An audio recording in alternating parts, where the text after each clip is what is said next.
Bienvenue, chers explorateurs et chères exploratrices de la psyché, dans ce podcast. Récemment, j'ai été sollicité par plusieurs messages exprimant votre intérêt pour explorer la rupture entre Jung et Freud. Mais pour moi, il est essentiel d'aller au-delà de l'histoire et de la relation de ces deux figures emblématiques, à moins que cela nous offre un regard nouveau et instructif. Ainsi, dans ce podcast, je vais aborder les prémices de cette séparation en proposant une approche qui pourrait nous éclairer, que ce soit en tant que thérapeute ou en tant qu'explorateur et exploratrice de la psyché. Pour ce faire, je vais m'appuyer sur un témoignage de Carl Jung, extrait de son livre « L'homme et ses symboles ». Vous pouvez trouver les références dans mon article disponible sur mon site internet, le lien est en description. Dans cet extrait, Jung partage un récit profondément personnel sur sa relation avec Freud, révélant les signes annonciateurs de leur séparation, tout en mettant en lumière les profondes différences qui ont marqué leurs amitiés. À travers ce récit, Jung nous plonge dans l'intimité de son esprit, partageant un rêve qui a joué un rôle crucial dans sa compréhension de lui-même et de son développement psychologique. Il souligne l'importance de la méthode analytique, tout en mettant en garde contre les pièges de l'imposition de sa propre interprétation sur celle du patient. Au cœur de ce témoignage, Jung met en lumière un conflit entre deux approches de l'analyse des rêves, dévoilant une vérité fondamentale, l'importance de comprendre l'individu dans toute sa complexité et sa singularité. Jung nous rappelle essentiellement que l'individu est la seule réalité et que toute théorie générale sur la psyché humaine doit découler d'une connaissance approfondie et respectueuse des êtres humains, réels, tangibles. Je vous lis l'extrait.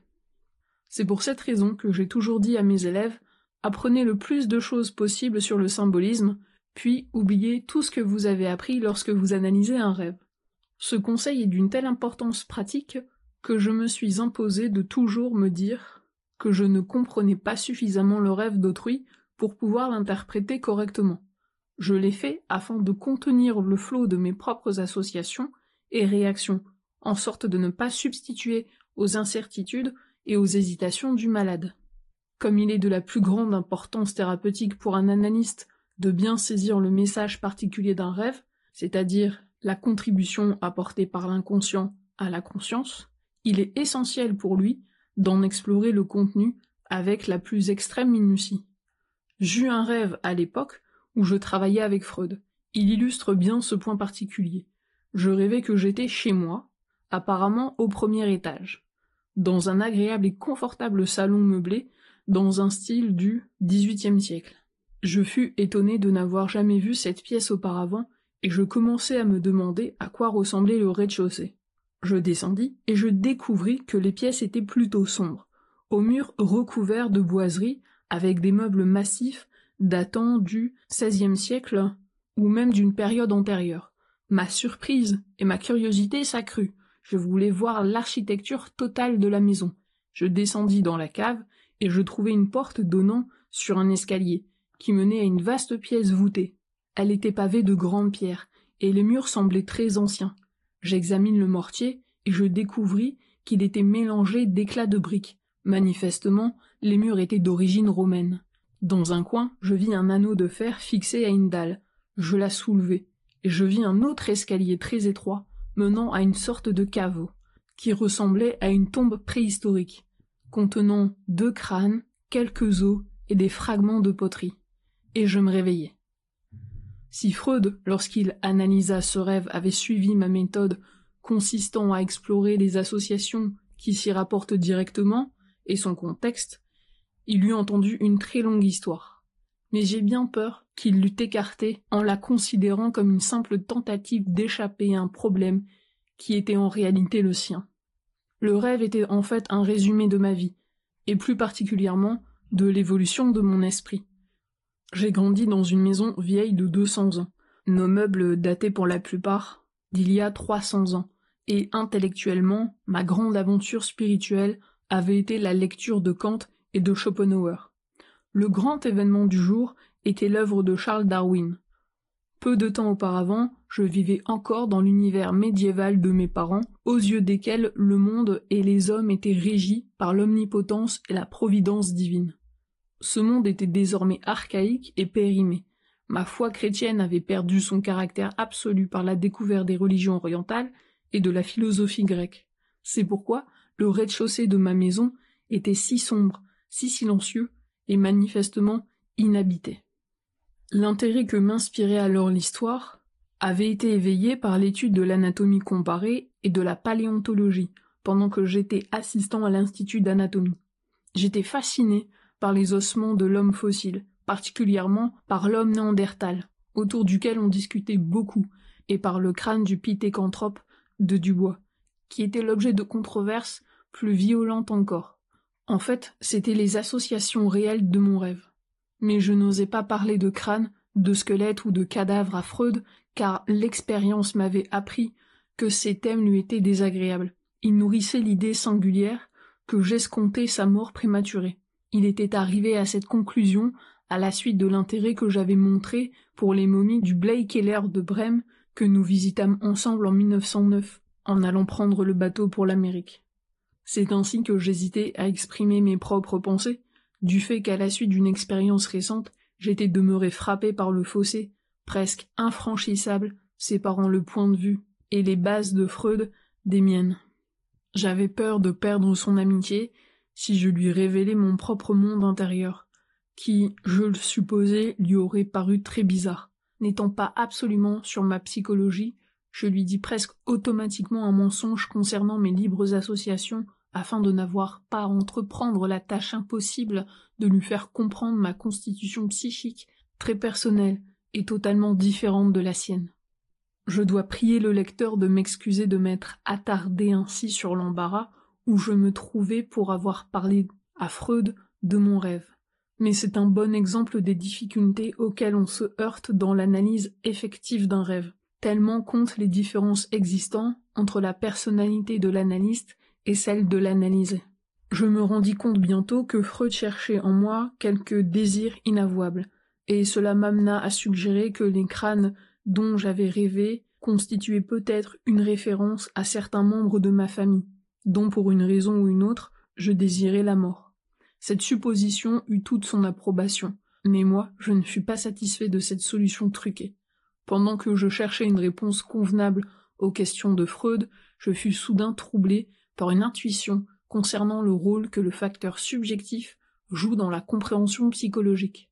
Cette intuition était si forte que je n'eus qu'une idée, me sortir au plus vite de cette situation inextricable, ce que je fis par le moyen facile du mensonge. Ce n'était pas élégant et moralement indéfendable, mais si je ne l'avais pas fait, je risquais une brouille définitive avec Freud et je ne m'en sentais pas capable pour beaucoup de raisons.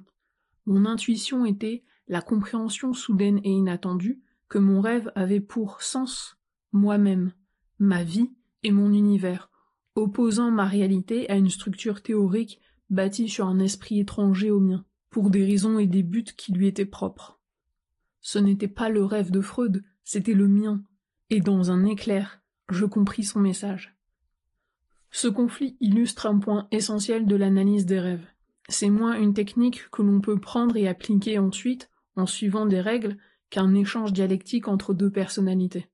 Si on traite cette analyse comme une technique mécanique, la personnalité psychique du rêveur dans son individualité n'a pas la possibilité de se manifester et le problème thérapeutique est réduit à une simple question.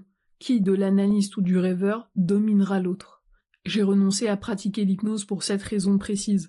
Je ne voulais pas imposer ma propre volonté à autrui. Je désirais que le processus de guérison naquît de la personnalité propre du malade, et non pas de suggestions faites par moi, dont l'effet eût été passager. Mon but était de protéger et de maintenir intacte la dignité et la liberté de mon malade, afin qu'il pût façonner sa vie selon ses propres désirs. Dans cet échange avec Freud, il m'apparut pour la première fois qu'avant de construire des théories générales sur l'homme et sa psyché, il nous fallait d'abord beaucoup mieux comprendre les êtres humains réels auxquels nous avons affaire. L'individu est la seule réalité. Plus nous nous en écartons, plus nous lui substituons des idées abstraites sur l'homo sapiens, plus nous risquons de nous tromper. En ce siècle de bouleversements sociaux et de changements rapides, il est désirable d'en savoir beaucoup plus sur les êtres humains pris individuellement que nous le faisons, car beaucoup dépend des qualités mentales et morales de chacun d'eux.